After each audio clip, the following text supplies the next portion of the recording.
In many countries, religious freedom is not a concept, it is a question of survival.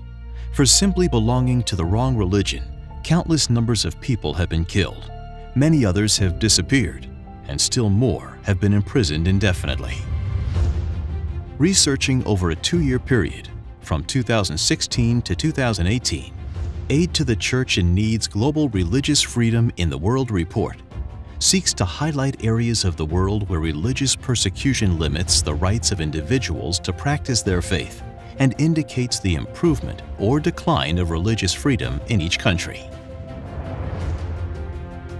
Analyzing 196 countries, the report finds evidence of significant religious freedom violations in 38 nations. Within these, the situation for minority groups in the last 2 years has worsened in 18 countries, almost half. In many of these top violators, including North Korea, Saudi Arabia, and Eritrea, the situation was already so bad it could scarcely get any worse. Religious freedom conditions improved in only 2 countries, Iraq and Syria, both top offenders in 2016. An emerging trend is the crackdown on religious freedom from a growing number of authoritarian regimes around the world. This aggressive nationalism, hostile to religious minorities, has worsened to the degree that the phenomenon can be called ultranationalism. Among these, India is particularly significant, report after report highlighting egregious acts of violence against religious minorities, notably Christians and Muslims, reveals the emergence of a particularly aggressive form of Hindu nationalism called Hindutva. In China, the communist government has taken renewed steps over the past 2 years to crack down on faith groups perceived as resistant to the communist authorities. In Myanmar, in September 2017, the nationalist Buddhist regime started a major military offensive against the Rohingya Muslims, driving over 700,000 people to neighboring Bangladesh, joining the 200,000 already refuged there. Religious nationalism has provoked a growing intolerance against religious minorities in Russia and Kyrgyzstan, resulting in degrading of their classification to the category of discrimination.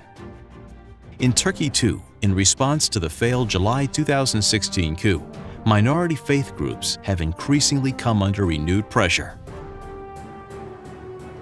Although the military threat from radical Islamic groups including ISIS and Al-Qaeda has declined in Iraq and Syria since 2016, the mentality is still prevalent, continuing to threaten the religious minorities and, through the resulting refugee crisis, the stability of neighboring countries.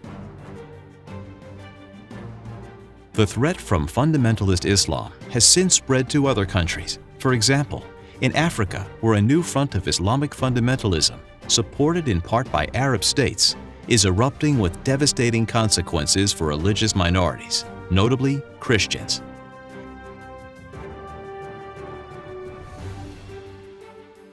During the period under review, there are, however, glimmers of hope. The loss of territory seized by extremist groups in Syria and Iraq mirror similar losses experienced by other radical groups like Boko Haram in northern Nigeria, as well as a sharp decline in militant Islamist violence in both Tanzania and Kenya. The stability afforded by the military defeat of these groups has allowed religious minority groups to consider returning to their homes. In Iraq, for example, as of June 2018, reports show that almost 50% of the total number of people who had fled from Qaraqosh had returned to the town. While Islamic fundamentalism has been pushed back in some regions, in others it has expanded. The report reveals an upsurge of terrorist attacks in the West, most notably in Europe.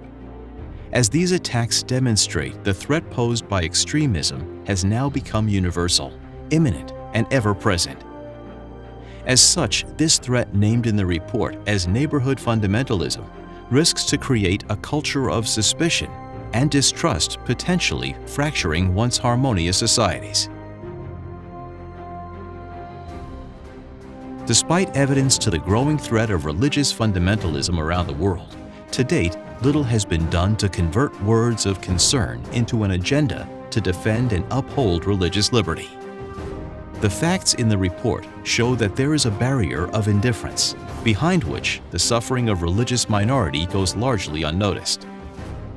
Religious illiteracy and apathy blinds the West to the surge in persecution perpetrated by a growing ultranationalism and extremism against minority faith groups.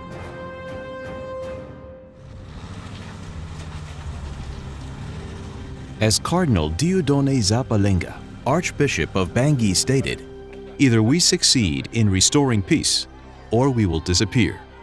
And this is only possible if religious freedom is understood, accepted, and upheld."